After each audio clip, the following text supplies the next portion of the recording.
Yan mga kababayan, nandito po si Madam Beth Lopez at siya ay magpa-file po ng COC. At mukhang galing po siya ng abroad. Wala pa akong pinakita na yan. Yan o, galing abroad si Madam Lopez. Pinuli ako ng Comelec pero hindi pala ako pwede dahil mahirap lang ako. Kaya ako nasa. Ma'am, eto lang, isang tanungan lang. Una, kayo po si Madam Beth Lopez. Bakit po naisipan nyong tumakbo sa pagkapangulo instead na kapitan muna? Senador. Sa senador po kayo? Sasagutin ko yan. So senador yung tatakbuhan nyo. Bakit senador hindi kapitan muna? Hoy Beth Lopez. Ang akon nga amiga nga natumbahan sang aparador sang bata pa.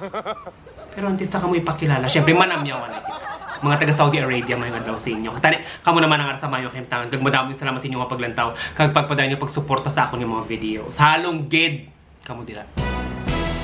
Hoy Beth Lopez pamati. Ang katol para sa mga lamok. Ang neptalina para sa mga tanga. Tingagin suyop mo ya. Nag-ilis ka pa sang imong Sunday's best nga red dress. Tapos nagpa-interview ka pa. Nagpuli ka nga nag-TikTok para mapuslan ka. Tanan kita may ambisyon. Tanan kita may karapatan magpadalagan. Pero kung ang imo ya trip-trip lang, kag pati kami imo trippingan. Lain din ang istorya. Daw ginaga. Gani ginapanawagan ang iyang mga kabataan, himusan ninyo siya. Himusan ninyong babae nga naka-cocktail dress nga pula. Tapos puros glitters ang iyang mask. Kag may dala nga malita. Dos stewardess siya nga nabayaan sang eroplano nila. Palihog ko himos ang nanay ninyo ya.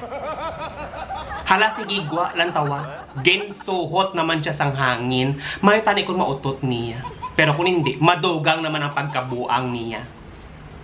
Kadamo na kita sang problema. Pati paghalog sang inyong aternilyo, problema akong tapa. Kayambot na lang gid siya. Remind ko lang kamo ha. Reminders gid lang ang akon niya. Filing subong sang COC o kon Certificate of Candidacy. Amo na COC. Hindi man bilog ang bulan.